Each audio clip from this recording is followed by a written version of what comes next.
Paixão de Primavera. Célia Xavier de Camargo. Pelo Espírito Leon Tolstói. Amor e Equilíbrio Audiobook. Primeira parte. Sinopse. Na Rússia dos czares, no início da primavera, um bando de cossacos, cansados de lutar, acampa numa aldeia dos Montes Urais. Ludmila, uma linda camponesa, apaixona-se por Yuri, o líder dos guerreiros. Seduzido, ele a arrebata, contra sua vontade, e faz dela sua mulher. Dmitri, inconformado com o rapto, quer resgatar a amada, vingar-se derramando sangue. A adorada Ludmila é desejada, amada e traída. Curta, compartilhe, segue o canal, ative o sininho para não perder nenhum capítulo, assista os vídeos e os anúncios e comenta bastante para que o YouTube continue me divulgando para outros ouvintes. Bom livro. Capítulo 1. Retorno da primavera. O inverno rigoroso terminara, e a temperatura já se fazia mais amena. Os dias escuros e carregados, as tempestades de neve, que impedia a todos de sair, obrigando-os a se manter dentro das isbás, aquecidos pelo fogo da lareira, ficaram para trás.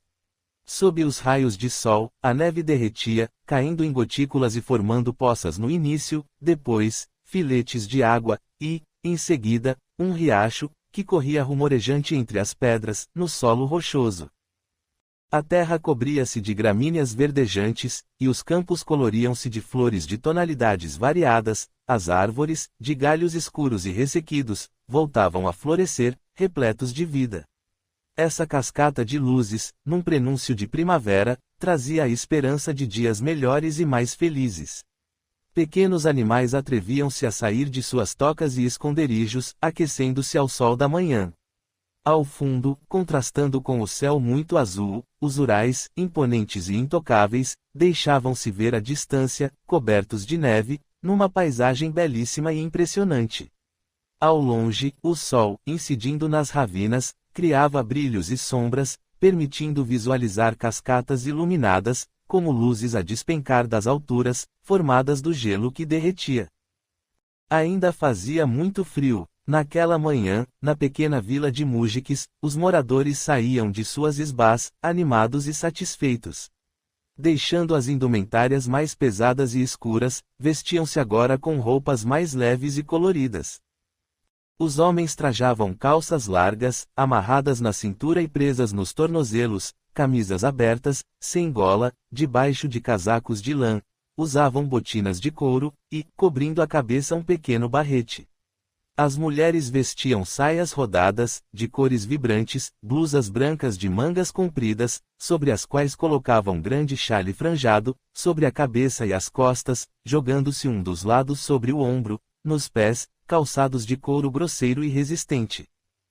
Na praça do vilarejo, que consistia apenas de um terreno limpo rodeado pelas isbás, semanalmente uma pequena feira agitava os habitantes. Durante o inverno, tudo era mais difícil e raro, mas agora, com dias melhores, voltavam a realizá-la. As bancas, rústicas, restringiam-se a uma mesa pequena, onde eram expostos os produtos. Estes também podiam simplesmente ser colocados no chão, sobre uma toalha, e cada um oferecia o que tinha de melhor, fosse para vender ou para trocar.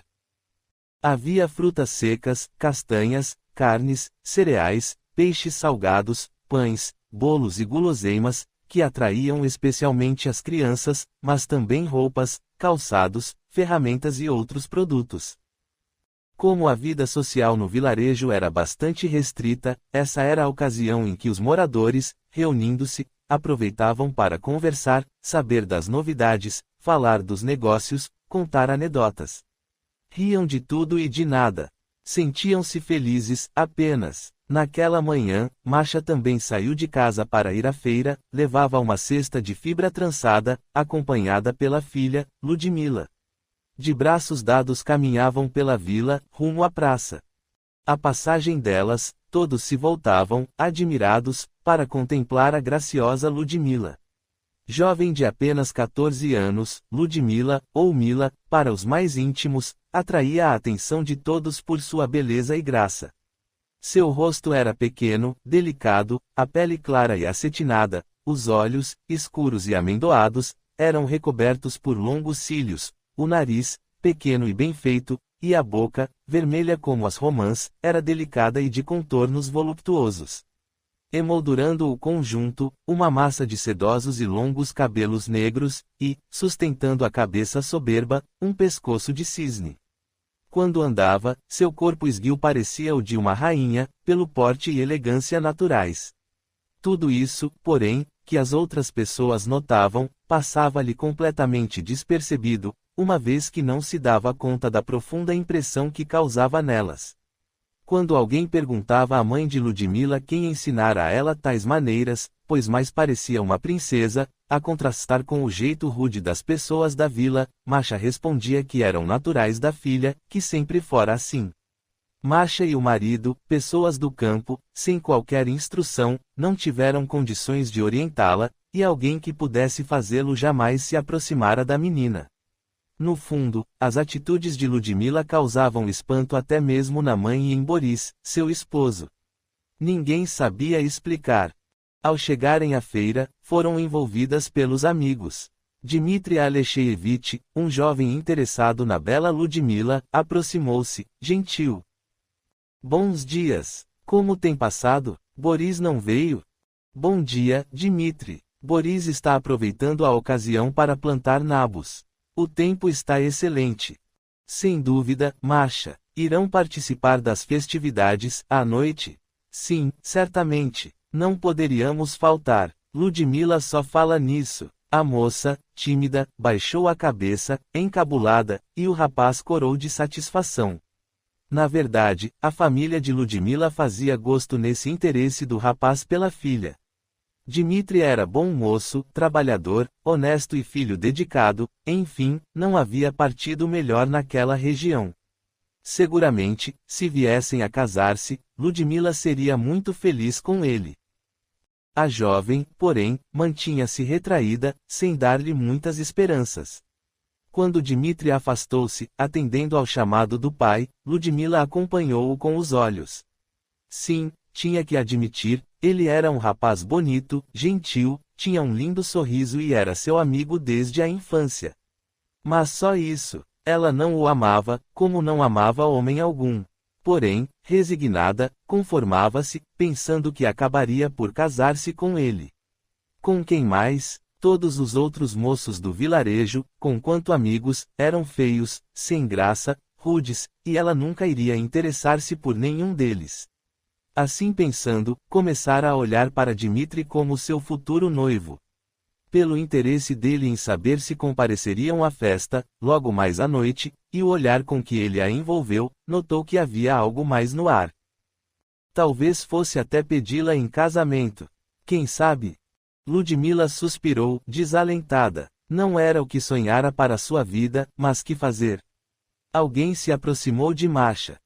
Correm boatos de que foram vistos guerreiros cossacos passando pelas aldeias vizinhas e dizem até que estão acampados aqui por perto. Será que Boris viu alguma coisa, algum movimento suspeito? Surpresa, a boa mulher pensou um pouco e respondeu. Ignoro. No entanto, creio que Boris, se tivesse visto algo estranho perto da nossa casa, teria me alertado. Pode ser, insistiu o outro. Sendo assim, não deixe de avisá-lo. Boris deve ficar de sobreaviso. Se realmente existem estranhos nas imediações da vila, precisamos ficar atentos. Não sabemos suas intenções. Será necessário tomar providências. Pode deixar. Falarei com meu marido. Masha e Ludmila fizeram suas compras e logo estavam de volta. Antes de entrar em casa, encontraram Boris, que retornava da pequena plantação, todo sujo, mas contente pelo trabalho realizado. Masha relatou-lhe o que ficara sabendo na feira e ele a tranquilizou. Acalme-se, mulher. Andei por aí e não vi ninguém, muito menos estranhos. Vamos entrar. Estou com fome. A refeição não tarda. Deixei tudo adiantado, é só esquentar. Vá se lavar que, enquanto isso, eu termino e coloco a panela na mesa. Enquanto atiçava o fogo, ela se lembrava da recomendação que ouvira e, sem saber porquê, uma sensação de perigo invadiu-a no peito. Bobagem, pensou, procurando esquecer o assunto. Sentaram-se os três para a refeição que, muito simples, constava de um cozido de legumes, pão, leite e queijo de cabra. Boris, hoje à noite terá festa na aldeia. Não podemos faltar, disse Masha, lançando um olhar curioso para ver a reação da filha. Mergulhado no prato de comida, ele apenas rosnou, o que Masha alegremente interpretou como um sim. Animada com o rumo dos acontecimentos, ela considerou, cortando um naco de pão. Encontramos Dmitri Alexeyevich. Acho até que ele nos fará uma surpresa esta noite. Que surpresa, mulher? Indagou, levantando a cara do prato e mantendo suspenso o braço com a colher. A esposa deu uma risadinha.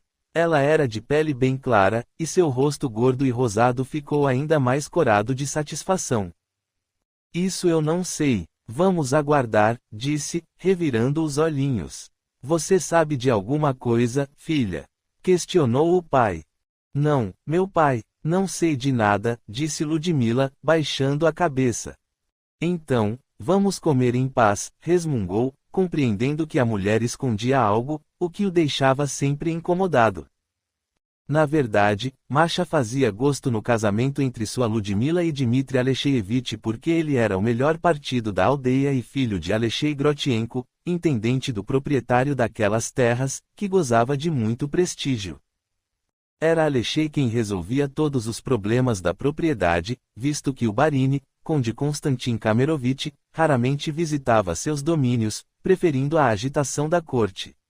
Podia ser encontrado ora em Moscou, ora em São Petersburgo, pois tinha residência nas duas cidades. Cercada de carvalhos e de plátanos, em meio a um lindo gramado, erguia-se a grande mansão do conde.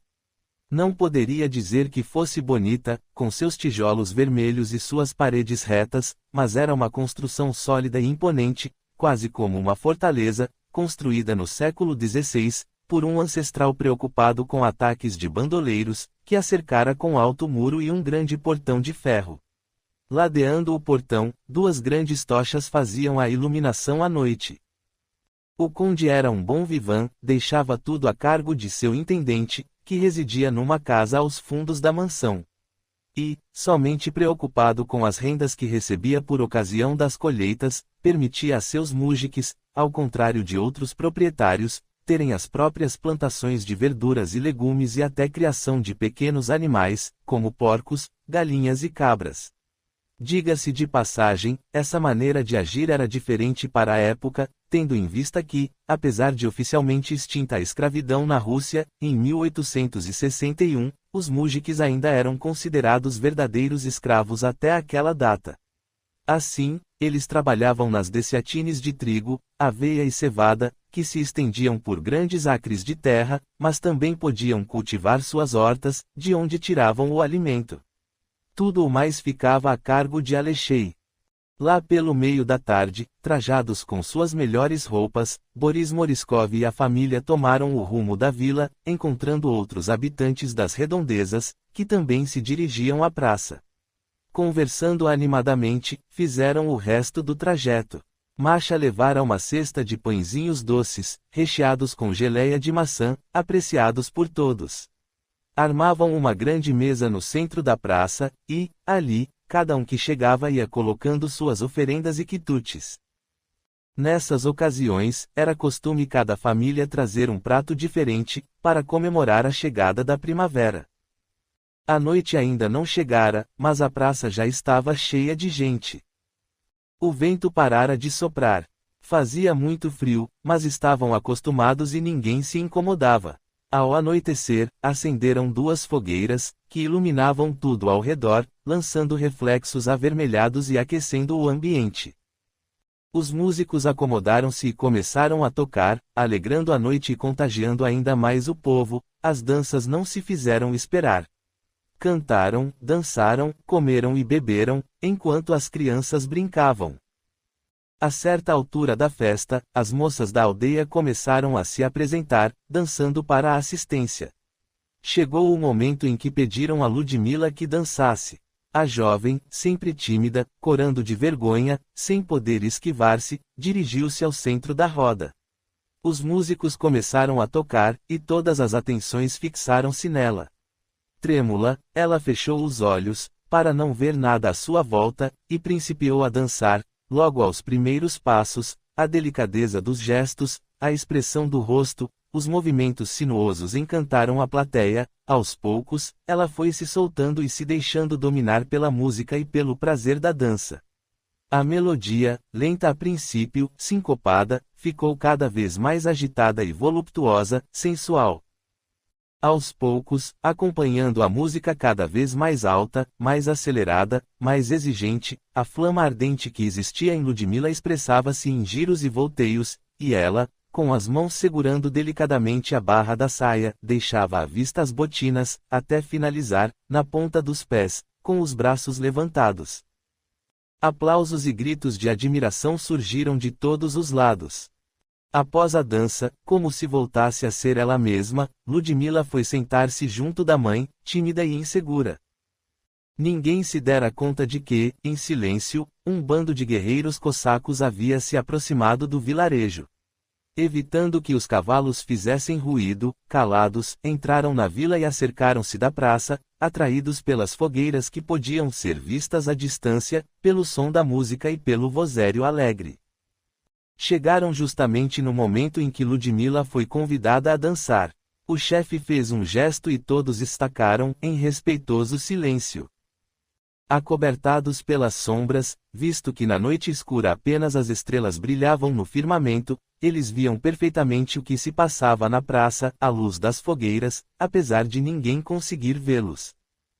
Quando a dança terminou, eles estavam extasiados. O chefe do grupo aproximou-se em seu cavalo, lentamente. Ao chegar mais perto, o animal relinchou, alertando os aldeões. Foi visto por um dos moradores, que se pôs a gritar, gerando pânico nos demais. Socorro! Alerta! Estamos sendo invadidos! Com um sorriso e um gesto de paz, o líder dirigiu-se ao povo, que já se pusera de pé, alarmado. Calma! Não se assustem! Não desejamos fazer mal a ninguém. Temos fome. Precisamos apenas comer alguma coisa. Apeou lentamente do cavalo, sem fazer gestos bruscos, com tranquilidade. À medida que ele falava, os demais guerreiros se aproximaram, apeando também. Se vêm em paz, sejam bem-vindos, disse Alexei Grotienko, pai de Dmitri, o homem mais influente da vila. Sirvam-lhes. Os aldeões se apressaram a oferecer-lhes o que tinham: carne assada, pães, doces, tortas, frutas e kvass. O grupo, constituído de 2 dezenas de guerreiros, sentou-se e pôs-se a comer com voracidade. O silêncio era absoluto. Os moradores olhavam fixamente para os estranhos, sem saber que atitude tomar, paralisados, sem ação. O chefe, percebendo os olhares arregalados sobre eles e o clima de consternação geral, tirou uma perna de ave da boca e, apesar da voz máscula e forte, dirigiu-se aos músicos de forma amistosa: por favor, voltem a tocar. Não tivemos a intenção de estragar a festa. Os músicos trocaram olhares entre si. Diante do pedido, que mais parecia uma ordem, recomeçaram a tocar, temerosos. Para colocá-los mais à vontade, o chefe puxou conversa com um dos presentes. Aos poucos, o ambiente, já mais calmo, voltou a se animar. Após comer e beber, dando-se por satisfeito, o chefe levantou-se, dirigindo-se para onde estava a família de Boris. Inclinou-se perante eles e disse: Desejo prestar minhas homenagens à linda donzela que dançava quando aqui chegamos. Retirando um broche de rubis que prende a seu manto, estendeu a mão a Ludmila, que não sabia o que fazer. Ao ver o chefe dos cossacos, que se levantara e se dirigira à família de Boris, os demais pararam de conversar, curiosos para ver o que aconteceria. Pegue-o, é seu, um humilde agradecimento pelos belos momentos que nos proporcionou com sua dança, insistiu o cossaco. Boris fez um gesto de assentimento, e Ludmila pegou o broche, agradecendo com uma ligeira inclinação de cabeça. Estava tão apavorada que não conseguia falar. Sem cerimônia, o estranho sentou-se na relva, ao lado deles, e indagou: como é seu nome, bela jovem? Ludmila, senhor. Pela primeira vez, ouvindo-lhe a voz, ele se encantou como se tocado em suas fibras mais profundas. Depois, lembrando que ainda não se apresentara, desculpou-se: perdoem-me a indelicadeza. Sou George Vanilevich, mas todos me conhecem por Yuri. Eu e meus homens não comíamos há 2 dias e 2 noites. Não somos violentos. Viemos de uma região próxima de OMSK, onde estávamos combatendo inimigos de nosso povo, apenas respondendo às agressões e defendendo nossas terras. Yuri Vanilevich dirigiu-se a Alexei Grotienko, solicitando: somos gratos pela comida e pela bebida. Contudo, ainda precisamos de mais uma gentileza.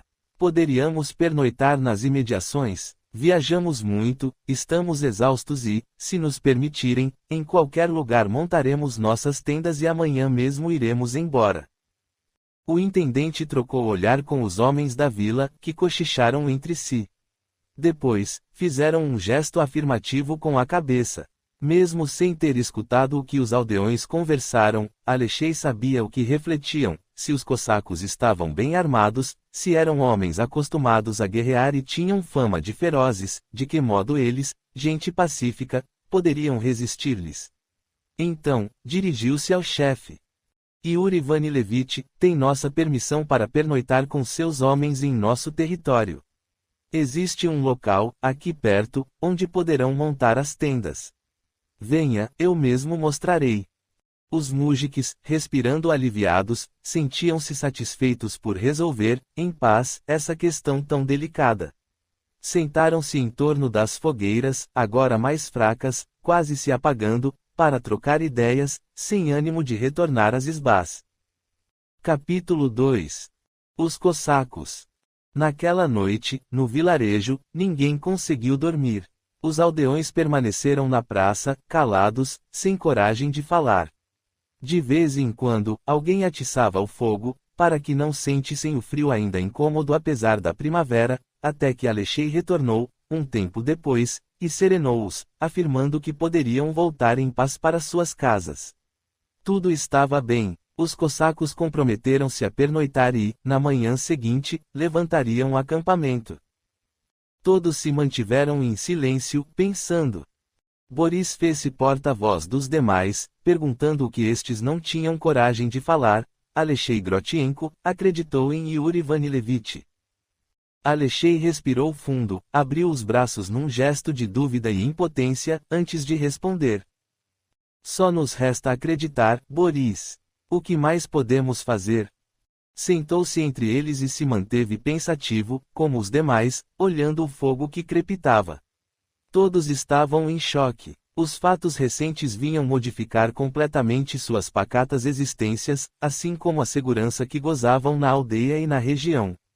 Ali todos se conheciam, se estimavam, confiavam uns nos outros, vez por outra, se desentendiam ao beber um pouco mais, porém, no dia seguinte, tudo voltava ao normal. Mas, agora, nada voltaria a ser como antes. A segurança de suas vidas fora quebrada. Sentiam-se fragilizados, invadidos, ameaçados. Tinham dado conta de que hoje fora esse grupo de cossacos, amanhã poderiam ser outros a colocar em risco suas vidas, suas famílias, suas isbás. Alexei Grotienko pensou que, ao retornar para casa, deveria escrever uma carta ao conde Kamerovich, comunicando-lhe o acontecido e, logo cedinho, despachar um portador para São Petersburgo. Dmitri, esperto jovem, sugeriu. Não podemos ficar aqui sem tomar providências. Eles podem não ter más intenções para conosco, no entanto, não devemos permanecer inertes. Precisamos nos prevenir. Dmitri tem razão. O que sugere, filho? Disse Alexei. O mínimo que podemos fazer é colocar vigias, meu pai, de modo que, a qualquer movimento suspeito deles, os demais sejam avisados. Alexei concordou, sugerindo. Muito bem, vamos colocar vigias em pontos estratégicos. Todos concordam? Diante da anuência geral, voltou a perguntar. Quem se apresenta?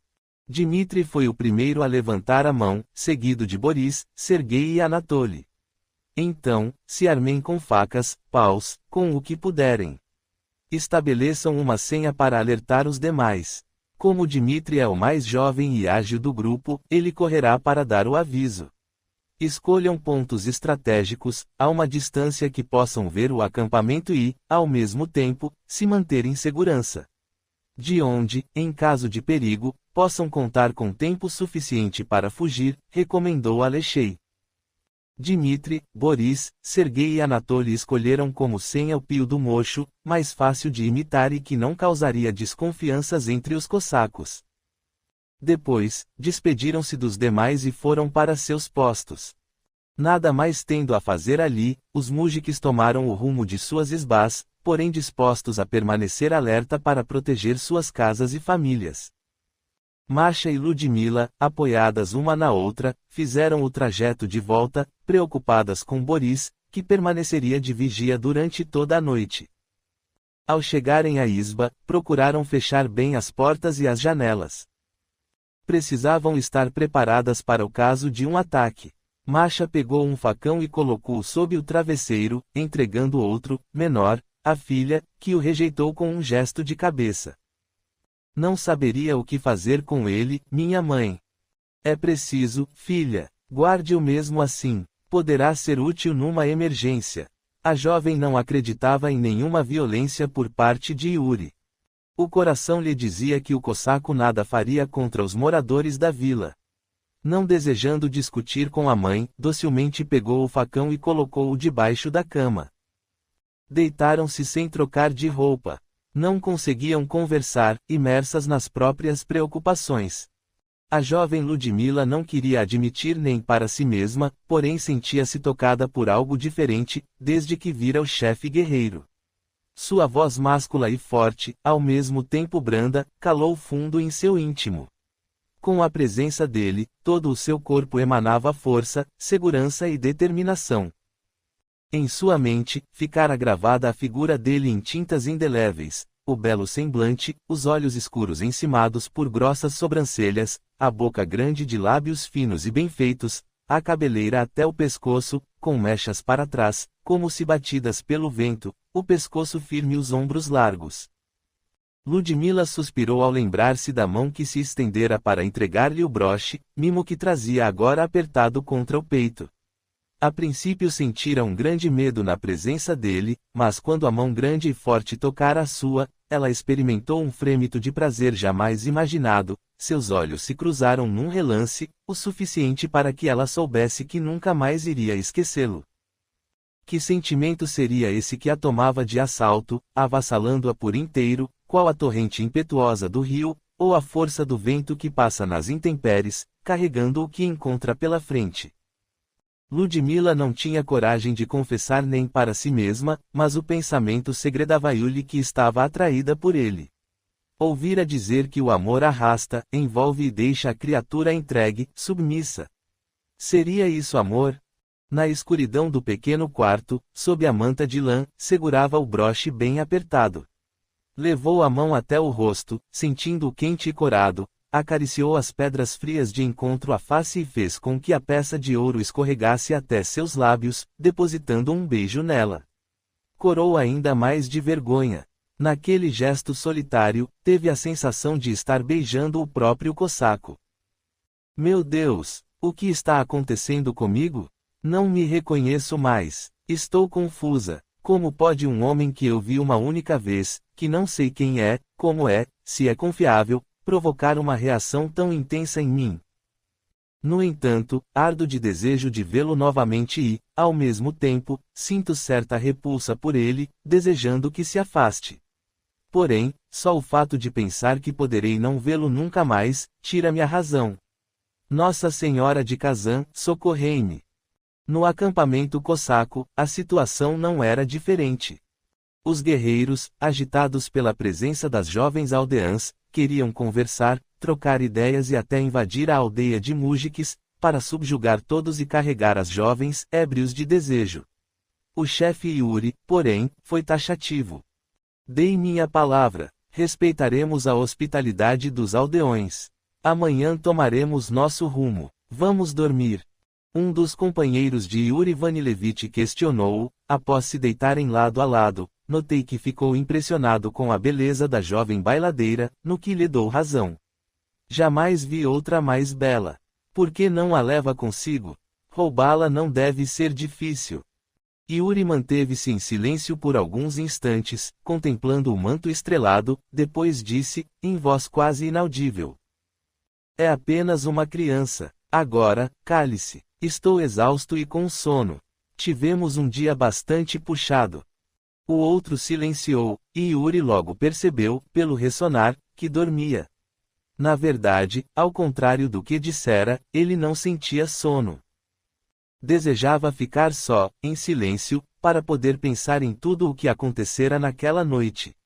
Ao cruzar os braços atrás da cabeça, com os olhos postos no céu, o cosaco só conseguia ver o rosto da jovem Ludmila. Até o cansaço desaparecera.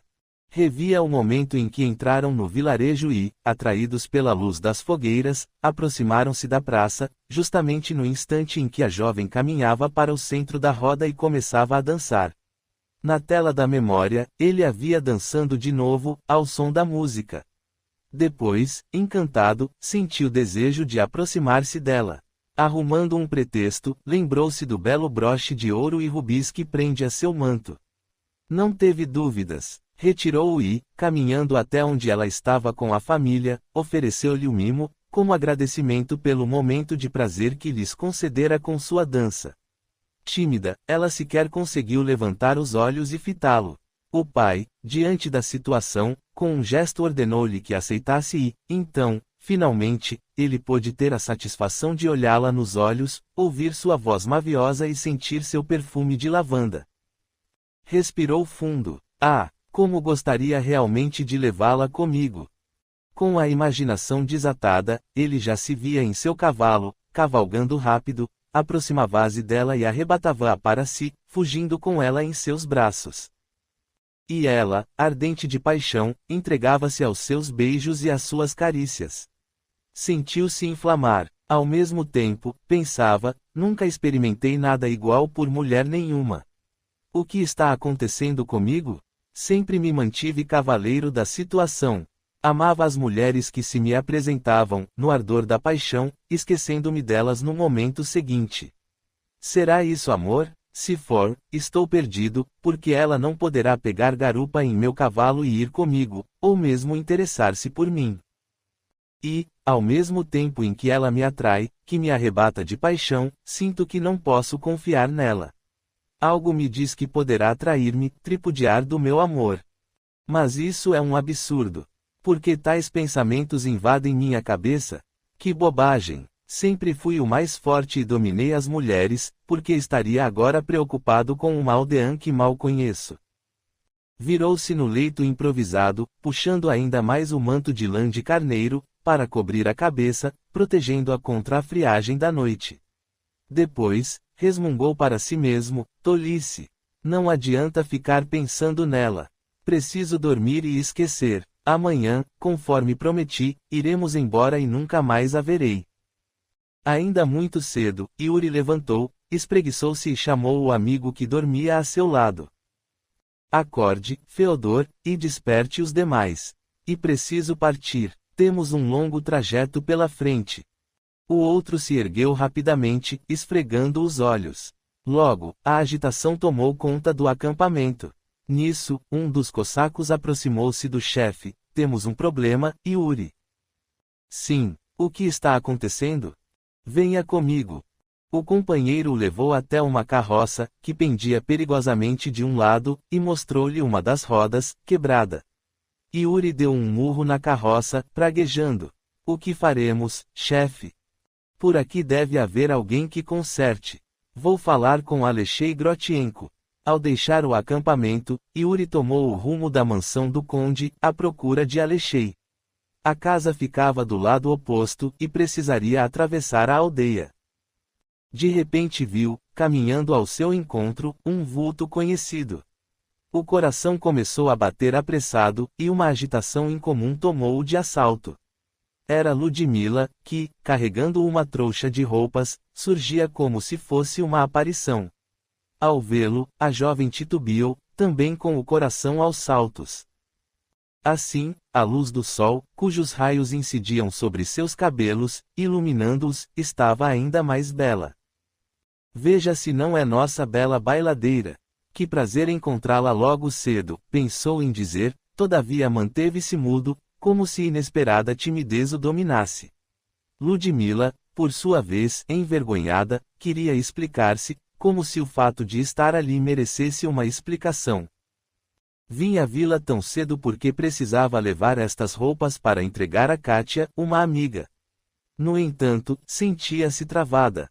As palavras não saíam da boca e só conseguia manter os olhos presos no olhar do cossaco. Quando se aproximaram mais, Yuri murmurou baixinho, pensei que nunca mais fosse vê-la. Eu também, temia que já tivessem ido embora, balbuciou ela no mesmo tom de voz. O guerreiro sorriu, enquanto uma agradável sensação de calor espalhava-se por todo o seu corpo. Então, ela também ficou impressionada comigo. Tinha vontade de gritar sua alegria, de dizer o que sentia por ela em voz alta, para que todo o Ural soubesse disso e sua voz ressoasse no eco das montanhas. Uma das rodas de nossa carroça quebrou, justificou-se ele. Fitaram-se e, pelo brilho dos olhos e o sorriso radiante de ambos, via-se que estavam felizes. Felizes pelo dia de sol, pelo frio que fazia, por terem se encontrado, por estarem juntos, pela descoberta do amor, até pela roda quebrada da carroça. Nesse momento, Yuri viu que Alexei aproximava-se em seu cavalo. Certamente vinha conferir se os guerreiros cossacos já tinham partido. Ao vê-lo, junto de Ludmila, estranhou e disse, entre surpreso e incomodado, conforme acertado ontem, Yuri Vanilevich, vocês deveriam ter deixado a região logo cedo. É verdade, Alexei Grotienko. Um problema, contudo, nos impediu. Ia justamente procurá-lo para pedir ajuda, quando encontrei a jovem Ludmila. O que aconteceu para precisar novamente da minha ajuda? Retrucou o intendente, contendo a irritação. Infelizmente, uma das rodas da nossa carroça quebrou-se. Há alguém pelas imediações que possa consertá-la? Mais tranquilo, Alexei respondeu. Sim, temos um bom homem que pode resolver esse problema. Leve-me até o carroção. Vamos ver o que aconteceu. Inclinaram-se, num cumprimento dirigido a Ludmila, e afastaram-se rumo ao acampamento cossaco. Observando a carroça, Alexei concluiu que, realmente, precisariam buscar alguém que pudesse deixá-la em condições de rodar. Prontificou-se em mandar-lhe o encarregado desses concertos. Como ele tivera que fazer um serviço numa outra vila, provavelmente só retornaria no dia seguinte. Nesse meio tempo, praticamente todos os habitantes da aldeia estavam preocupados com a demora, visto que os cossacos, não podendo partir, teriam de permanecer na região. Somente Yuri e Ludmila ficaram felizes com a dificuldade, certos de que o céu estava a favor deles. Alexei providenciou víveres para os cossacos. Água não era problema, pois a uns 500 passos, abaixo do acampamento, corria um rio. Após o almoço, Ludmila lavava roupas para sua mãe, num riacho que passava no fundo do terreno da casa. Com o degelo, aproveitavam para lavar roupas, visto que no inverno isso não era possível, pois tudo ficava congelado e eram obrigados a aquecer o gelo para derretê-lo. Agora, a água ainda estava bastante fria, mas agradável. Em dado momento, ela percebeu um movimento, como se alguém se aproximasse. Ergueu-se, olhando em torno, atenta. Teve a impressão de que um vulto se escondera, de repente. Assustada, ela iria gritar, quando alguém, por detrás, tapou sua boca. Não grite. Sou eu, Yuri. Ludmila, apavorada, acalmou-se ao ver que era o cossaco. Ele explicou, em voz suplicante. Queria vê-la, Ludmila. Não suportava mais sua ausência. Ao perceber seus olhos mais tranquilos, Yuri retirou a mão que fechava sua boca, e ela pôde respirar melhor, como descobriu nossa casa. Conversando com alguém na vila. Fiz um monte de perguntas e acabei encontrando a Isba de Boris. E aqui estou. Não deveria ter vindo, se meu pai o encontra. Ele não saberá, não é? Ela baixou a cabeça, tímida. Yuri estava tão próximo que ela podia sentir o calor do corpo dele. Veja como está molhada, suas mãos são 2 pedras de gelo, disse ele, tomando-as entre as suas para aquecê-las. Somente nesse instante, Ludmila percebeu que se molhara. O cosaco abraçou-a com carinho, tentando transmitir-lhe seu calor. A proximidade dele produzia-lhe uma agradável sensação.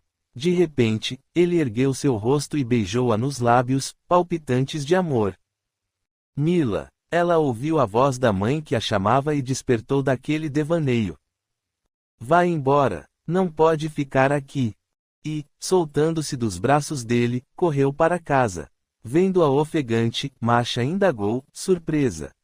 Está tão afogueada, onde está o cesto de roupas?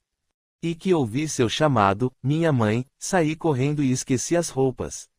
Vou buscá-las. Capítulo 3. O rapto. Ludmila correu de volta para a margem do riacho, escondendo com dificuldade a alegria. A cesta que deixara permanecia lá, mas o cosaco desaparecera. Acabou de torcer as peças já lavadas e retornou. Estendeu-as no varal e, pegando o cesto vazio, entrou em casa. A mãe não pôde deixar de notar que a filha se mostrava mais animada, mais satisfeita, mais sorridente. O que aconteceu, minha filha? Nada, minha mãe. Dormi bem e acordei contente. A mulher balançou a cabeça, revirando os olhinhos para o alto, e reclamou, pois eu não dormi nada. A presença ameaçadora desses estranhos, tão próximos da aldeia, deixou-me muito preocupada. E se eles nos atacassem, aproveitando-se da escuridão da noite? Ah, que Nossa Senhora de Kazan nos proteja! Ludmila sorriu e respondeu com vivacidade. Pois eu tinha certeza de que não iria acontecer nada. Ah, é, e por quê? Pelos belos olhos do cosaco. A senhora também notou, disse a moça, dando uma risada. Me respeite, Mila, acho que você ficou impressionada com o belo cosaco. Pensa que não viu o olhar que trocaram. Ele ficou fascinado por você, minha filha, mas tenha cuidado. Nada de bom pode vir de um grupo de guerreiros que anda por aí, metido em problemas.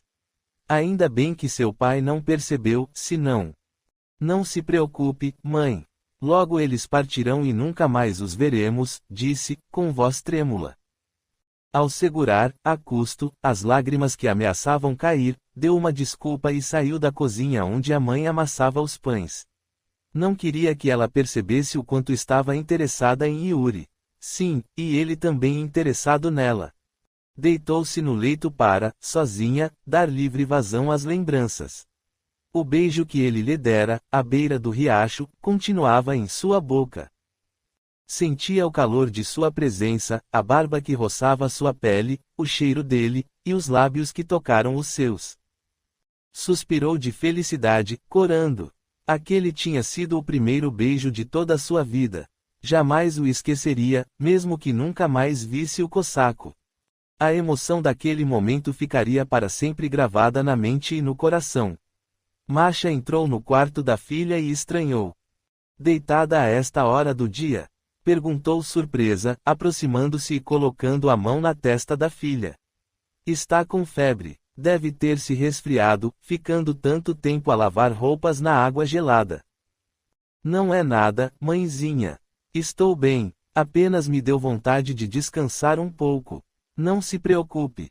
Tem certeza? Na dúvida, vou fazer-lhe um chá de melissa e um escalda-pés. Aceito o chá, mãe. Quanto ao escalda-pés, não há necessidade. Masha foi à cozinha e voltou, pouco depois, com uma caneca de chá fumegante, que Ludmila tomou com prazer. Como a mãe insistisse para que ela permanecesse deitada, concordou. Tudo o que desejava era ficar quieta e sozinha, para poder pensar em seu amado. Não teve mais notícias do grupo de cosacos. Naquela noite, seu pai voltou da lida e sentaram-se à mesa para a refeição, que contava com uma sopa de legumes, pão fresco e uma caneca de leite de cabra. Enquanto se servia de sopa, pela segunda vez, o pai comentou, irritado. Os estranhos ainda não foram embora. Não é possível. Segundo ouvi dizer, uma carroça quebrou. Porém, já deveria ter sido consertada. Desabafou a esposa. Pois não foi o que aconteceu. Oscar, sempre tão ágil nesses concertos, não foi visto na aldeia. Foi atender um chamado em outra vila e não voltou. Assim, a carroça continua quebrada, e eles não podem partir. Ouvindo isso, Ludmila exultou. Baixou a cabeça, aproximando-a mais do prato, para poder rir, sem que os pais notassem. Masha olhou-a severa. Ouviu o que seu pai acabou de contar, Mila? Sim, minha mãe. Isso significa que você deve permanecer em casa. Não é seguro andar por aí enquanto esses desconhecidos estiverem nas imediações. Mas mãezinha, amanhã cedo eu queria ir à casa de minha amiga Sônia. Só se for acompanhada por mim ou por seu pai. Está bem, mãe. Estou com sono e vou dormir. Boa noite, filha. Ludmila dirigiu-se ao seu quarto e jogou-se no leito. Queria apenas ficar a sós para poder pensar em seu amado, Yuri Vanilevich. Por precisar de ar, abriu a pequena janela e ficou a contemplar a noite. Não havia uma nuvem e o firmamento parecia pontilhado de estrelas. Deitada em seu leito, próximo à janela, ela gostava de contemplar o céu. Com o olhar perdido na imensidão, a jovem refletia sobre quantos lugares diferentes existiriam no mundo. Ouvira falar de outras terras, de cidades grandes e movimentadas, onde a vida era completamente diferente, de lugares lindos, em que as pessoas se vestiam luxuosamente e passeavam em carruagens, belas e felizes. Fazia uma ideia, pelas vezes em que o Barini Conde Kamerovich visitava seus domínios e trazia a família e alguns convidados. Nessas ocasiões, dava muitas festas, e em toda a aldeia podia-se ouvir música, e todos se vestiam luxuosamente. Certa vez, quando trouxera muita gente, e o movimento era grande, fora chamada para ajudar a servir e pôde encantar-se com os trajes, as joias e os perfumes que as damas usavam. Comparara tudo com sua vida tão monótona, tão pacata, em que nada acontecia. As mesmas paisagens, tendo por fundo os Urais, o mesmo frio cortante, o mesmo trabalho nas Deciatines, onde cultivavam o trigo, a aveia, o centeio e a cevada. De repente, o grupo de cossacos chegara para alterar a morna existência dos mujiques daquela vila, acrescentado mais vida e animação. Por longo tempo, ela ficou ali, lembrando-se do cossaco e do beijo que ele lhe dera, ainda sentindo os lábios dele nos seus, assim como seu calor, sua presença. De súbito, Ludmila notou um ruído quase inaudível lá fora. Levantou-se e espiou pela janelinha. A noite escura não lhe permitiu ver coisa alguma. Deve ser um animalzinho, pensou. Nisso, ouviu novo ruído e apurou a visão. Queria gritar, chamar o pai, mas não teve tempo. Uma voz sussurrou bem próxima: não se assuste, Ludmila. Sou eu, Yuri. Como se atreve? Se meu pai o encontrar aqui vai matá-lo. Não se preocupe, seu pai está dormindo há bom tempo. Daqui de fora, dá para ouvir seus roncos. Realmente, a moça estava tão acostumada ao ronco do pai que nem se dera conta. O que deseja? Conversar. Não posso. O que a impede? Venha para fora e conversaremos. Ludmila tremia da cabeça aos pés e sentia o coração descompassado dentro do peito, batendo forte. Tinha consciência de que não deveria atender aos seus apelos. Todavia, tudo nela ansiava por estar com ele. Entre a razão e o coração, venceu o último. Está bem, mas só por alguns minutos. Sem fazer ruído, fechou a janela, calçou os leptes e, colocando um grande chale sobre a cabeça, para se proteger do frio, deixou o quarto. Na ponta dos pés, caminhou até a cozinha. Abriu a porta e, imediatamente, dois abraços agarraram-na com paixão. Não, Yuri. Não me rejeite, Mila. Jamais amei mulher alguma como amo você. Abraçou-a com loucura, beijou-a nos lábios carnudos. Ludmila sentiu-se também dominar pela paixão e entregou-se a seus beijos. Quando ele se tornou um pouco mais afoito, ela assustou-se e, desprendendo-se dos braços dele, correu para a isba. Não fuja, Ludmila. Fique comigo, murmurava ele. A jovem, porém, já fechara a porta, apavorada. Deitou-se a tremer, sentindo ainda em seu rosto, em seu pescoço e em sua boca, os beijos do cossaco. Toda a sua pele ardia e seu corpo queimava de paixão por ele. Naquela noite, Ludmila não conseguiu dormir. O alvorecer de um novo dia encontrou-a insone, cansada e pálida. Masha notou a mudança que se operara na filha e comentou: Mila, desde ontem você não está bem.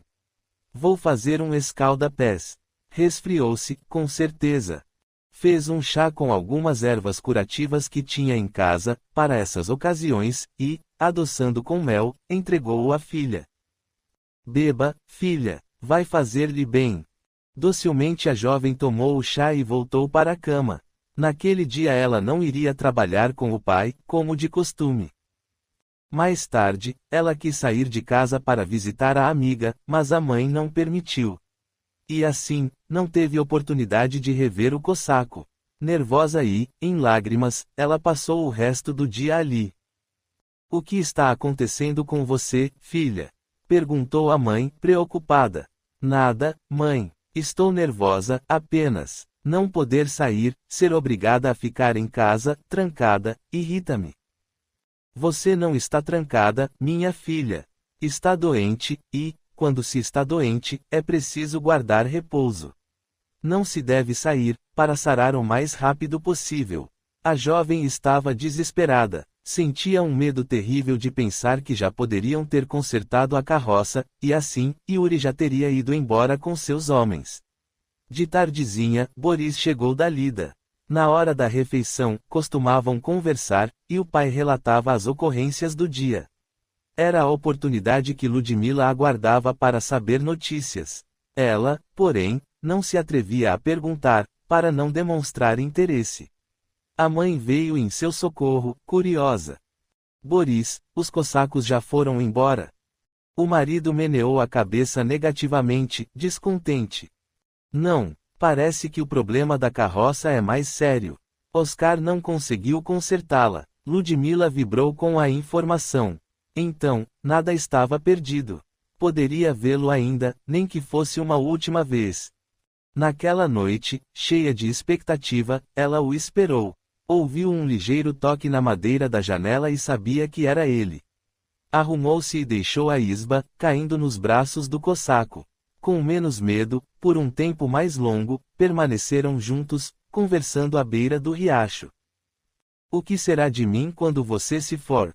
Ela indagou temerosa. Acredita mesmo que eu a deixaria aqui? Venha comigo, não posso mais viver sem sua presença, Mila. Nós nos casaremos na minha terra e seremos felizes juntos. O que a impede? Ludmila pôs-se a chorar, aflita. Não queria deixar a mãe e o pai, a sua aldeia natal, os amigos. Por que não fica aqui comigo, Yuri? Se sua intenção é casar-se, meu pai o aceitará como genro. Luz da minha vida, não entende que não posso ficar? Tenho compromissos assumidos. Preciso voltar para minha terra. Venha comigo, depois, retornaremos. Seus pais acabarão compreendendo e perdoando. Entre o desejo de partir com ele e o medo de deixar a família, Ludmila oscilava como um pêndulo. Ao se despedirem, dando-lhe um último beijo, ele disse: Pense bem, minha querida. Não teremos muito tempo. Se amanhã estiver resolvido o problema da carroça, não terei mais desculpas para continuar aqui. Pensativa, Ludmila entrou, deitou-se e não conseguiu adormecer, preocupada com a decisão que precisava tomar. O dia já estava claro quando conseguiu cochilar um pouco. Acordou muito tarde. A mãe preparava o almoço. Sente-se melhor, minha filha? Não, mãe, tive dificuldades para dormir. A mãe, observando-a cuidadosamente, constatou. Realmente, não está com bom aspecto. Está abatida, pálida, desanimada. O que há com você, filha? Não sei, minha mãe. Na manhã seguinte, conforme informação de Boris, finalmente os cossacos partiriam.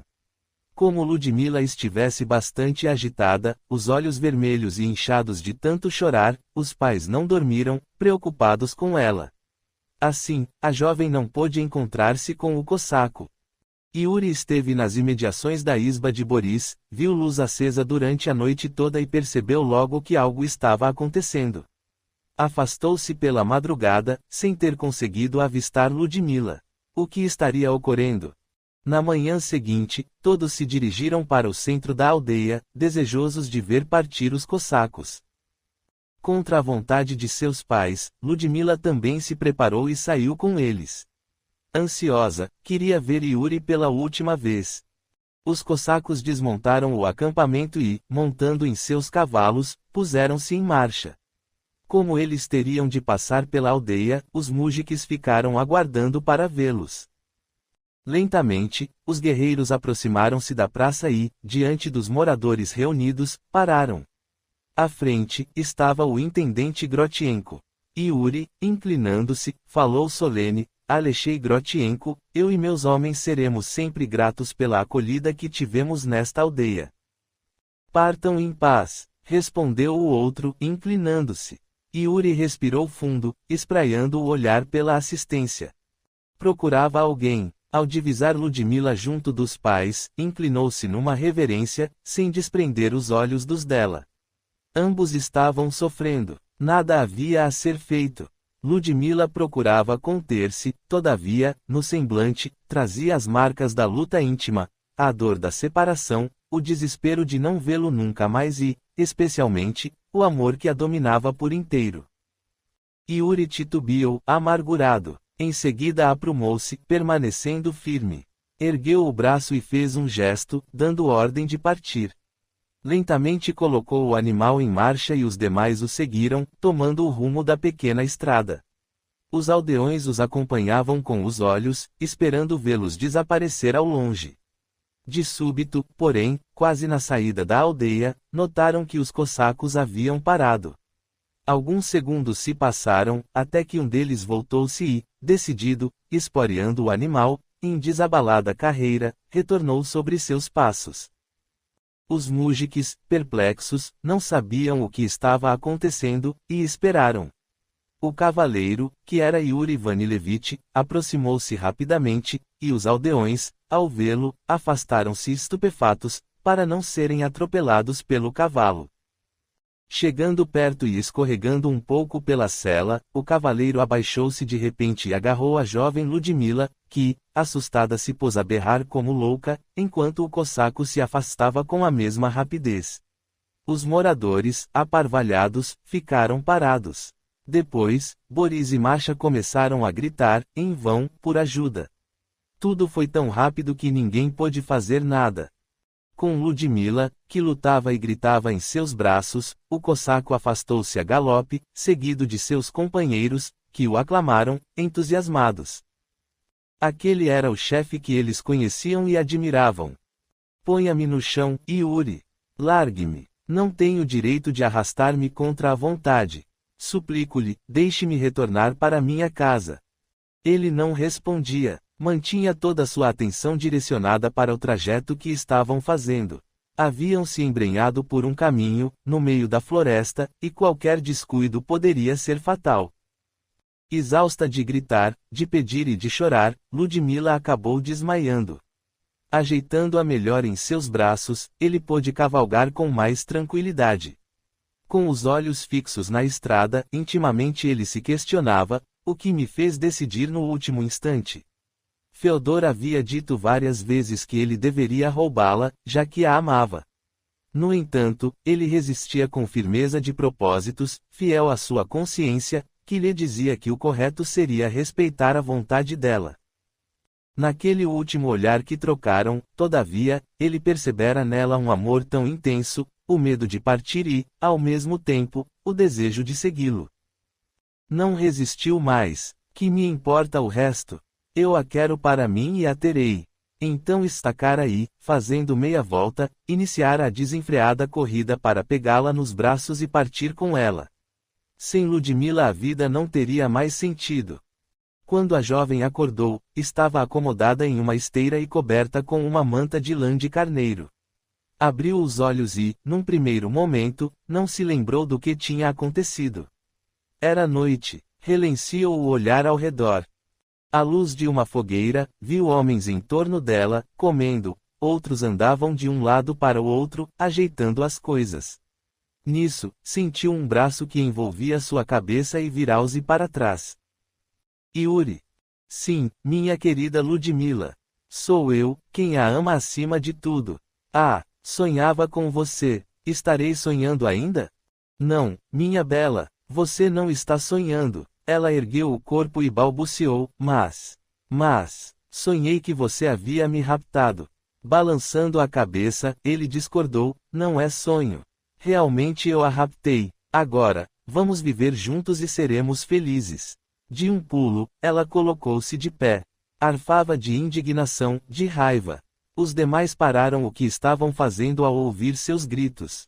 Então, você teve coragem de raptar-me sem meu consentimento. E meus pais, com certeza, estão sofrendo agora, sem saber o que aconteceu comigo. Leve-me de volta, já! Ordenou a autoritária, batendo o pé no chão. Os cossacos deram uma gargalhada. Com carinho, Yuri retrucou. Agora é impossível, querida.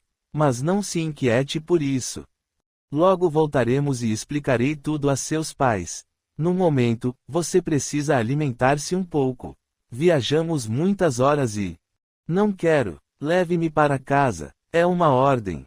Os cossacos riram novamente. Ele respirou fundo e, com voz pausada, explicou, infelizmente, estamos muito longe da sua aldeia. Viajamos o dia inteiro e estamos cansados. Acalme-se. A noite é boa conselheira. Vamos dormir e amanhã conversaremos. Ao ver que não conseguiria fugir, com tantos homens a vigiá-la, e mesmo se o conseguisse não conhecia a região e não saberia para onde ir, calou-se. Sentou-se e aceitou um pedaço de pão, um naco de carne e uma caneca de vinho, que ele tinha lhe oferecido. Reconheceu que estava exausta e faminta. Comeu e sentiu-se melhor, o vinho esquentou-a por dentro. Deitou-se novamente e adormeceu. Capítulo 4. No encalço dos cossacos. Na aldeia, os mujiques estavam arrasados. Cobravam-se mutuamente por terem permitido a permanência dos cossacos em seu território, cobravam de si mesmos por não terem percebido o perigo, não terem sido mais atentos, e, especialmente, cobravam de Alexei Grotienko, que aceitara a permanência deles, acampados nas imediações. Defendendo-se, o acusado chamava-os à responsabilidade, lembrando-os de que todos haviam sido consultados e concordaram com a decisão, mesmo porque não havia mais nada a fazer. Se os cossacos quisessem, armados como estavam, guerreiros acostumados a combates, poderiam tê-los exterminados com facilidade, reduzindo a pó toda a vila. O que era absolutamente verdadeiro. Os mujiques, trabalhadores do campo, eram de paz e não tinham armas, somente instrumentos que utilizavam para lavrar a terra. Jamais, portanto, levariam a melhor. Além disso, durante os dias que ali permaneceram, os estranhos sempre se comportaram bem. Eram afáveis, risonhos e brincalhões. O próprio chefe dos cossacos, Yuri Vanilevich, sempre se portara de forma cortês e gentil, despertando sentimento de amizade naqueles com quem conversava. Como prever o que acabaria acontecendo? Reunidos no meio da praça, discutiam o que fazer. As ideias eram desencontradas. Alguns propunham que o proprietário daquelas terras fosse avisado incontinenti. Com certeza, eu o farei saber do acontecido, afirmou Alexei. Porém, o que o Barini poderá fazer? A nossa mãe Rússia é muito grande. Como saber a direção que eles tomaram? Outros sugeriam que fosse criado um grupo para partir em perseguição aos cossacos, trazendo a pobre Ludmila de volta, ao que Alexei ponderava. Muito justo. No entanto, como fazer isso? Todos somos mujiques e não temos liberdade de andar por aí, viajando por outras terras, mesmo que fosse para encontrar alguém. E, ainda, se o fizéssemos e os encontrássemos, o problema seria o mesmo, não somos guerreiros. Como combater homens fortes e ágeis na luta? Perderíamos a vida, sem conseguir resgatar nossa Ludmila e trazê-la aos braços de seus pais. Um pouco afastados dos demais, Boris e Masha choravam abraçados, sem coragem de regressar para casa, ouvindo a discussão. Lançando um olhar sobre eles, Sergei perguntou: Boris, Masha, o que pensam sobre o assunto? Os demais se voltaram para o casal, inconformado por ter perdido a única filha. Enxugando os olhos, após alguns instantes, Boris comunicou: se há alguém que precisa tomar uma decisão aqui, sou eu. Estou resolvido a partir em socorro de minha querida Ludmila e não descansarei enquanto não a trouxer de volta para nossa aldeia, sã e salva. Não suporto pensar que minha filha está nas mãos daqueles homens grosseiros e violentos, capazes de qualquer coisa. A cada minuto que passa, ela fica mais longe de nós. Estou decidido a arrumar minhas coisas e partir o quanto antes. Todos se calaram. Era um pai desesperado, que tinha o direito de defender a filha adorada. Masha, debulhada em lágrimas, gritou: Vá, Boris, vá resgatar nossa filha das mãos daqueles bárbaros. No entanto, aqui dentro do peito, algo me diz que será inútil, você não voltará com vida e eu terei perdido tudo o que mais amo nesta existência, a filha e o marido. Os demais, emocionados, ouviram as palavras dela e baixaram a cabeça, sentindo-se impotentes diante da decisão que ele tomara. Ao erguer-se e dar o braço à mulher, Boris informou: Vou levar Masha até nossa isba, pegar algumas coisas indispensáveis para uma viagem, depois partirei. Que Nossa Senhora de Kazan nos proteja. Até um dia. Alexei aproximou-se dele e disse: Respeitamos sua decisão. Vá com Deus, Boris. Cuidaremos de sua esposa. Vou até a mansão pegar algum dinheiro, pois você certamente vai precisar, e o levarei até sua casa o mais rapidamente possível. Em seguida, os demais se despediram de Boris e tomaram o rumo de suas casas. Alexei montou seu cavalo, apressado, tomando o rumo da mansão. Aproximava-se da aristocrática construção quando, à luz das estrelas, viu alguém que caminhava à sua direção. Chegando mais perto, reconheceu um criado da mansão. Alexei, trago-lhe um bilhete de Dmitri, informou o rapaz, entregando-lhe um papel. Meu filho, o que houve com ele? Perguntou intrigado, ao mesmo tempo em que pegava o bilhete. Abriu-o e leu com dificuldade na escuridão. Meu querido pai, não ignora que sou apaixonado por Ludmila e que já a considerava como minha noiva. Não posso viver sem ela. Vou atrás do bando de cossacos e não voltarei enquanto não a encontrar para trazê-la de volta, em segurança, para a alegria de todos nós, e, especialmente, de seus pais. Não se preocupe comigo, sei defender-me, mandarei notícias. Sua bênção, meu pai. Dmitri Alexeyevich. Somente naquele instante, Alexei se deu conta de que não vira Dmitri junto aos demais, quando estavam resolvendo o que fazer. Sabia que o filho tinha uma grande afeição pela jovem Ludmila, mas não pensava que chegasse a tanto. Com o coração apertado, mas também com imenso orgulho, Alexei compreendeu que ele tomara a decisão que julgava acertada. Então, nada havia a ser feito. Olhou para o criado que aguardava. Quando ele partiu, há mais ou menos uma hora, pediu que eu lhe entregasse o bilhete somente depois desse prazo. Ao ouvir aquilo, Alexei entendeu perfeitamente. Este é o filho que eu conheço. Tomou precauções para não ser detido por ninguém. Dobrou o bilhete, colocando-o na algibeira e olhou para o rapaz. Obrigado. Volte para a mansão. Em seguida, Alexei fez meia volta e cavalgou em direção à isba de Boris. Lá chegando, contou-lhes o que tinha acontecido. Diante da surpresa e da emoção de ambos, ele considerou: agora acalme-se, amigo Boris. Meu filho Dmitri sabe o que faz. É habilidoso com as armas, sabe lutar como ninguém e é muito esperto. Podemos confiar nele. Agradecido, Boris abraçou o amigo, enquanto Masha, em lágrimas, levantava as mãos para o céu, aliviada, e também agradecida a Dmitri. Dmitri, cavalgando como se perseguido por 1000 demônios, vencia as distâncias, sem descanso, sem deter-se. Em meio da mata cerrada, não via perigos nem se incomodava com os ferimentos e arranhaduras causadas pela vegetação. Horas depois, no entanto, houve um momento em que foi obrigado a parar. Seu fiel cavalo não conseguia dar mais um passo, de tão exausto, as pernas tremiam e acabaram dobrando-se ao peso do cavaleiro, caindo no solo.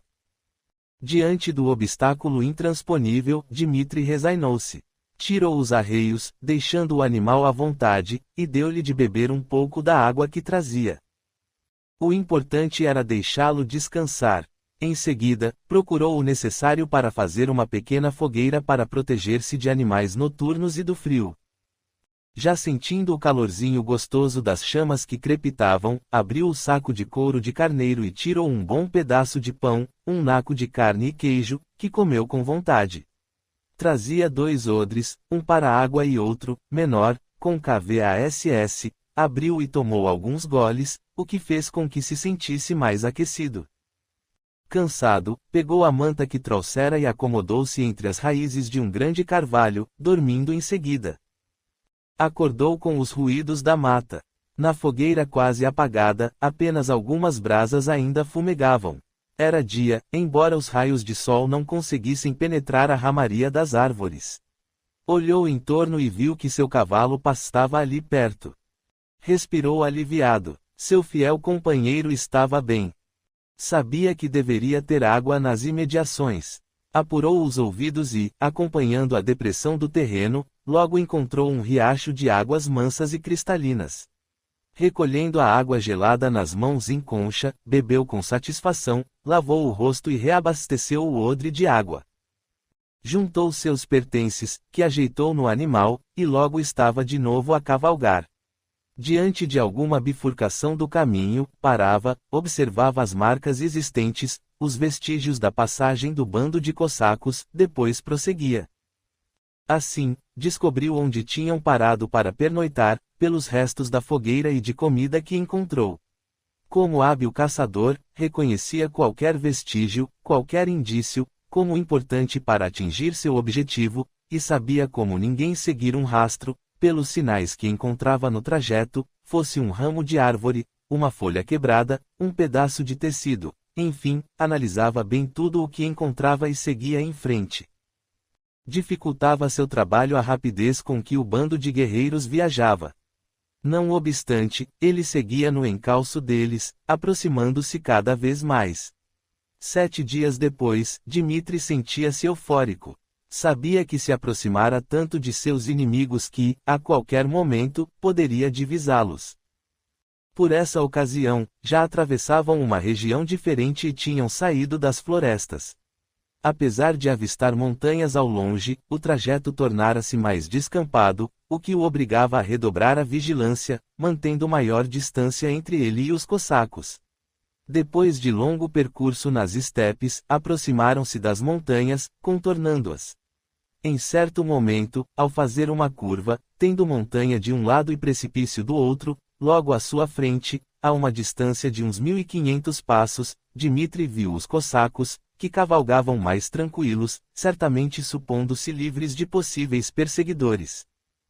Com cuidado, Dmitri fez o animal parar, retornar sobre seus passos, e escondeu-se atrás da curva, pois, se seu cavalo relinchasse ou se um deles olhasse para trás, fatalmente seria visto.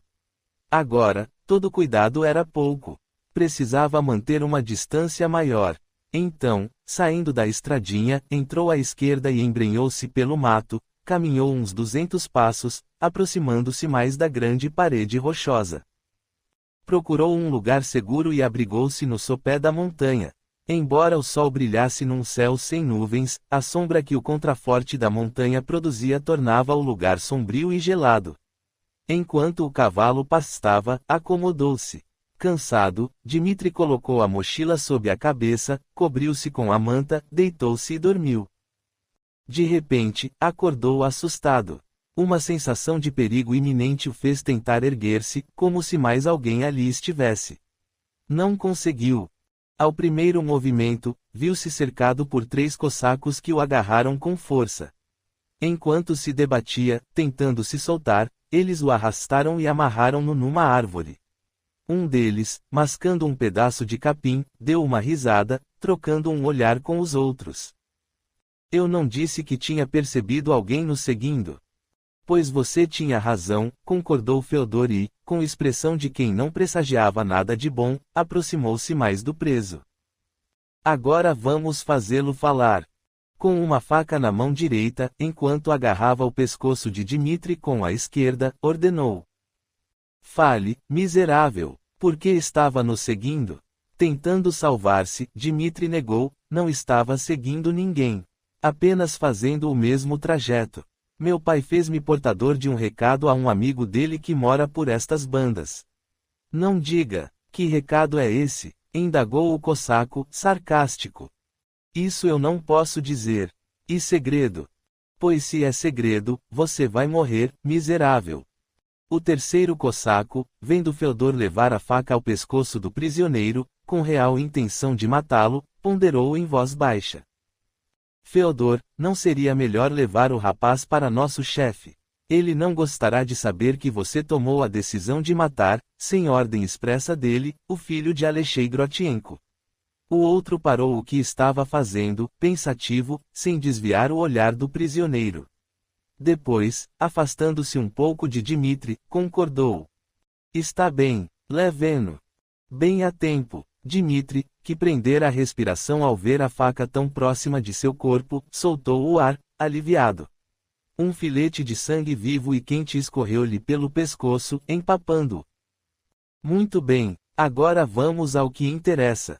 Estava seguindo-nos, espreitando a melhor ocasião para roubar-me Ludmila. Dmitri pensava, estudando sua situação. Se admitisse que fora atrás da jovem, seria morte certa.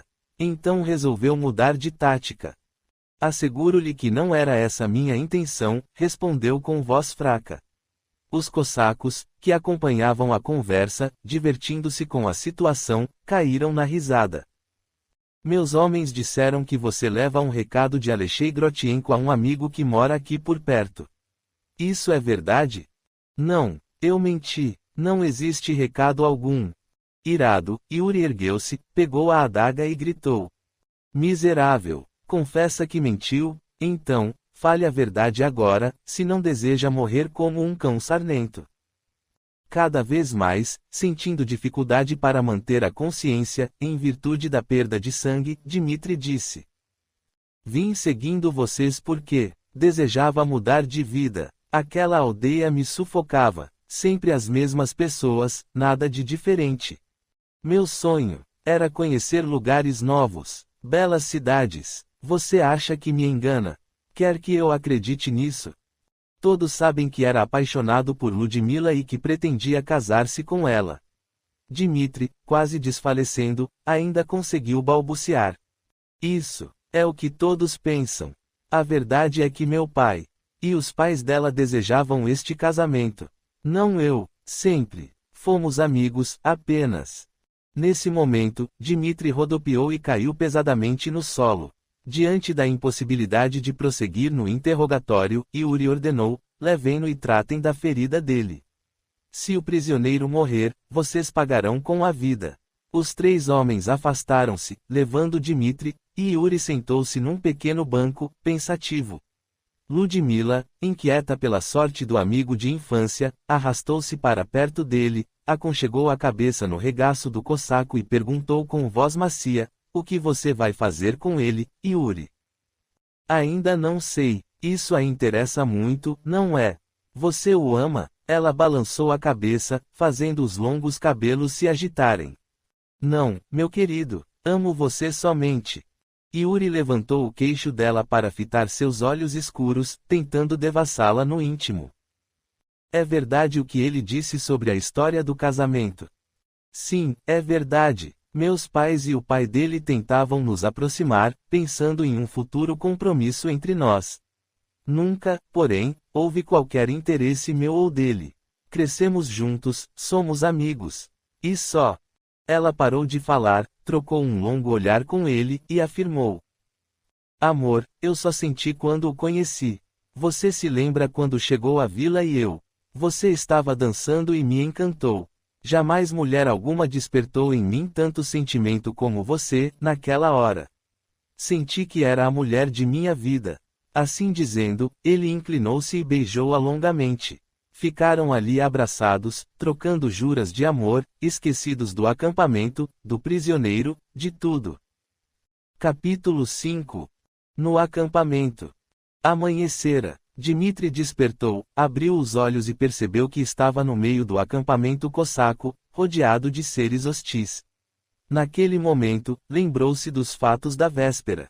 Como ninguém ainda notara que ele havia acordado, permaneceu quieto, fingindo dormir, enquanto examinava todas as possibilidades de uma fuga. Sentia-se humilhado perante a própria consciência. Como não percebera a aproximação dos cossacos? Estava exausto, sem dúvida, mas isso não justificava sua falta de cuidados.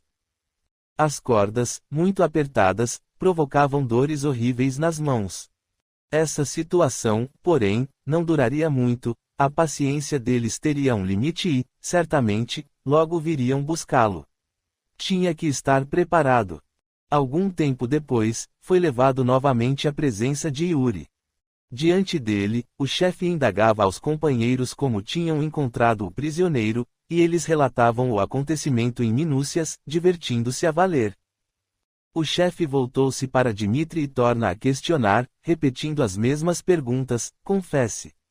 Veio em busca de Ludmila e pretendia arrebatá-la de nós, levando-a de volta à aldeia, para seus braços. Não, Yuri Vanilevich, não é verdade. Ludmila e eu somos amigos de muito tempo, mas nada há entre nós. Tanto da parte dela quanto da minha só existe amizade. Pois se é assim, qual motivo que o levou a seguir-nos? Antes de responder, o prisioneiro suplicou. Yuri, eu vou contar a verdade, porém, ordene que me soltem as mãos. As cordas molhadas apertam-me cada vez mais os pulsos, e a dor é insuportável. Peço-lhe, em nome da acolhida que receberam em nossa aldeia. Além do mais o que teme, que eu fuja. Como poderia fugir cercado pelos seus homens? O chefe pensou um pouco e fez um leve sinal para um dos homens que se encontrava atrás do prisioneiro. Pegando a faca, ele cortou as cordas. Aliviado, o cativo agradeceu, esfregando as mãos roxas. Obrigado, Yuri. Agora vou responder a sua pergunta. Só quem viveu a existência inteira num pequeno vilarejo perdido na imensidão dos Urais pode entender o que sinto. Cansei de ver sempre as mesmas pessoas, nos dias sempre iguais, sem novidades, sem mudanças. Jovem, eu desejava mais para minha existência.